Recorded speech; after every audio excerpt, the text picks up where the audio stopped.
Assalamualaikum warahmatullahi wabarakatuh. Pada video pembelajaran kali ini, kita akan belajar materi inverse komposisi fungsi.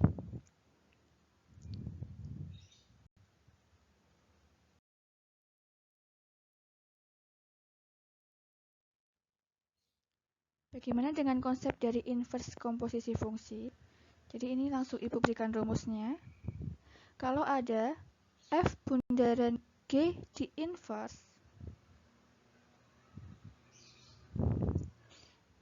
ini ya, F bundaran G inverse itu nanti menjadi G inverse dibalik menjadi G inverse bundaran F inverse. Kalau dibalik G bundaran F inverse, nanti hasilnya itu dibalik lagi menjadi F inverse bundaran G inverse. Lalu bagaimana kalau komposisinya 3? F bundaran G bundaran H di inverse. Nanti tinggal kalian kurungnya hilang, urutkan dari belakang. Berarti jadi H inverse, kemudian bundaran G inverse, kemudian bundaran F inverse. Jadi kalau inverse komposisi fungsi itu nanti fungsinya dibalik ya, yang awalnya F bundaran G menjadi G inverse bundaran F inverse dan sebaliknya.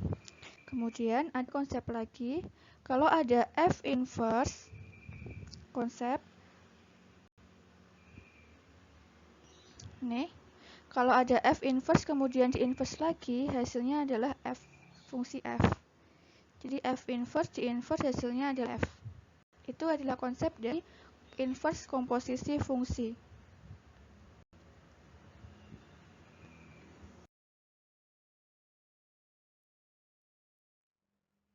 Nah, sekarang kita akan belajar untuk menentukan inverse dari komposisi fungsi.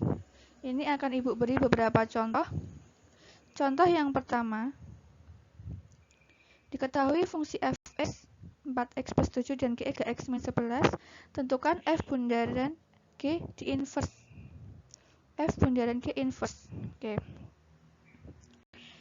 Nah, untuk menyelesaikan soal ini alangkah lebih baiknya karena ini yang diketahui adalah F dan G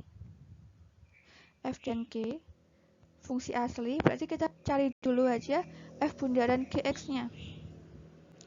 Kita mencari F bundaran G kan Fgx. Ingat ya, konsep dari komposisi fungsi. F bundaran Gx sama dengan Fgx. Gx-nya adalah 3x min 11. Gx-nya kita masukkan 3x min 11. Ini Gx-nya. Kita masukkan ke sini. Nah, kalau Fx-nya ini adalah 4x plus 7. Kalau F 3x min 11, berarti kan tinggal x-nya ini kamu ganti dengan 3x min 11. Jadi 4 dikalikan 3x min 11 plus 7. Hasilnya 4 dikalikan 3x 12x. 4 dikalikan min 11 kan min 44 plus 7.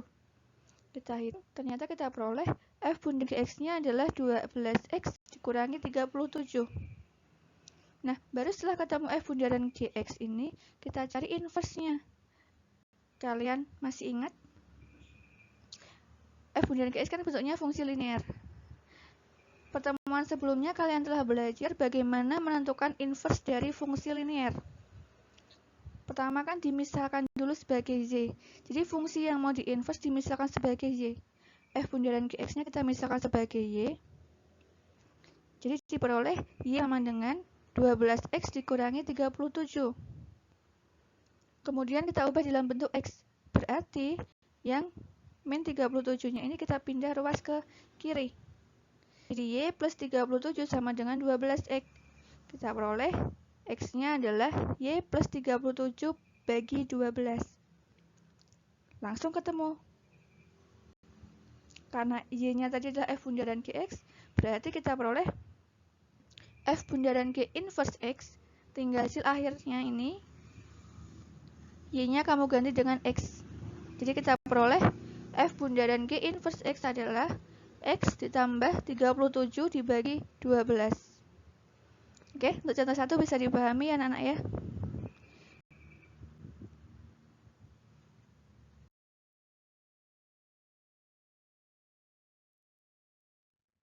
Oke, kita lanjut untuk contoh yang kedua.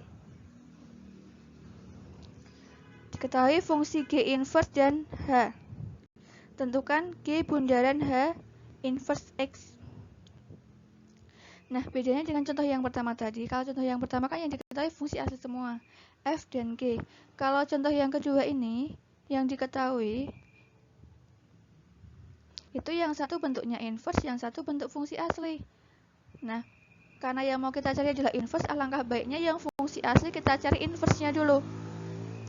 Berarti kita mencari H inverse-nya dulu. Nah, kita misalkan Hx-nya sebagai Y. Diperoleh Y sama 2X dikurangi 7. Kemudian, min 7-nya kita pindah ke kiri. Ini menjadi ini ya, menjadi Y plus 7 sama dengan 2X. Kita peroleh X-nya sama dengan Y plus 7 dibagi 2. Atau kita peroleh H inverse X-nya adalah dari hasil akhirnya ini tinggal X-nya, Y-nya kamu ganti dengan X, jadi H inverse X adalah X plus 7 dibagi 2. Oke, kita udah punya G inverse dan H inverse. Nah, sekarang untuk menentukan G bundaran H inverse, kita tinggal pakai konsep dari inverse komposisi fungsi. G bundaran H inverse X kan sama dengan H inverse bundaran G inverse. Itu ya, dibalik. Berarti sama aja H inverse G inverse X. Tinggal kita masukkan G inverse-nya kan ini, diketahui. Kita masukkan ke sini. G inverse-nya adalah X min 6 dibagi 2X. Kemudian H inverse. Nah, tadi kan kita peroleh H inverse X-nya ini. X plus 7 dibagi 2. Berarti kalau H inverse dari X min 6 per 2X kan tinggal X-nya di sini. Kamu ganti dengan X min 6 per 2X. Seperti ini. X-nya diganti X min 6 per 2X ditambah 7 dibagi 2. Kemudian, seperti ini. Ini kan tinggal yang atas. Kenapa bisa seperti ini ya Bu? Yang atas kok bisa seperti ini? Disamakan penyebutnya. X min 6 kan awalnya dari sini. Sama ya. Yang 7 itu kan awalnya 7 per 1. Kalau mau dibuat yang penyebutnya itu 2X, sama-sama 2X. Dari 1 menjadi 2X kan dikalikan 2X, berarti ini juga dikalikan 2X. 7 dikalikan 2X berarti menjadi 14X. Nah, menjadi ini. 14X. Gitu? Paham ya? Yang lainnya tetap. Kemudian, nah, kok bisa seperti ini, Bu? Nah, ini asal mulanya. Kita selesaikan yang X min 6 tambah 14X. Itu kan X tambah 14 menjadi 15X ini. Min 6-nya tetap. Nah, kemudian 2X. 2X-nya kok bisa jadi 4X? Itu kan asal mulanya gini.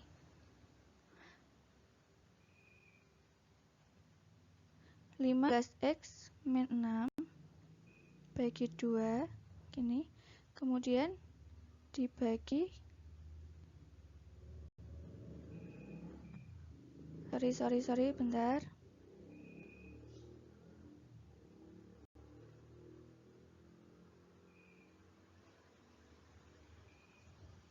bagi 2 per 1 gini ya, bagi 2 per 1.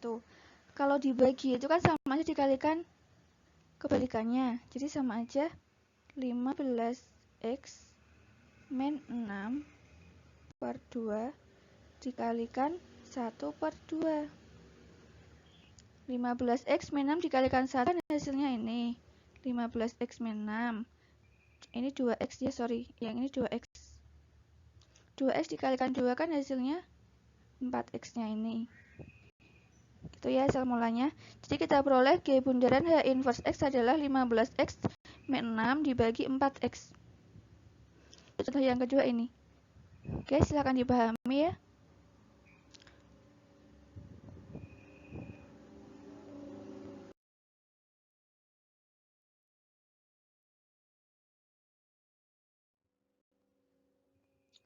Tambahan untuk contoh yang ketiga, terakhir ya ini. Diketahui fungsi G inverse, ditanyakan fungsi Gx. Oke, ingat tadi ada konsep dari inverse komposisi fungsi, bahwa Gx itu kan sama dengan G inverse kemudian di inverse lagi. Jadi untuk mencari Gx kita tinggal mencari inverse dari G inverse-nya itu. Caranya sama, misalkan G inverse X-nya sama dengan Y, jadi kita peroleh Y sama dengan 4X min 6. Kemudian nanti 6-nya kita pindah ruas ke kiri menjadi plus 6. Y plus 6 sama dengan 4X. Kemudian X-nya adalah Y plus 6 dibagi 4. Atau kita peroleh Gx-nya, tinggal hasil akhirnya ini, Y-nya kamu ganti X. Jadi X plus 6 dibagi 4. Sorry, ini 6 ya, bukan 67. Ini diperoleh Gx-nya. Yang benar adalah X plus 6 bagi 4. Gini. Ralat ya itu ya, ada kesalahan ketik. Ya gitu ya anak-anak untuk contoh yang 3 ya. Mudah kan contoh ketiga?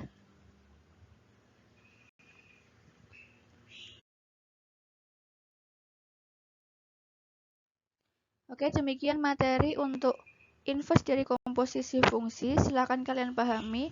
Kalau masih ada hal yang perlu ditanyakan, bisa kalian tanyakan lewat forum diskusi anak-anak ya. Terima kasih. Assalamualaikum warahmatullahi wabarakatuh.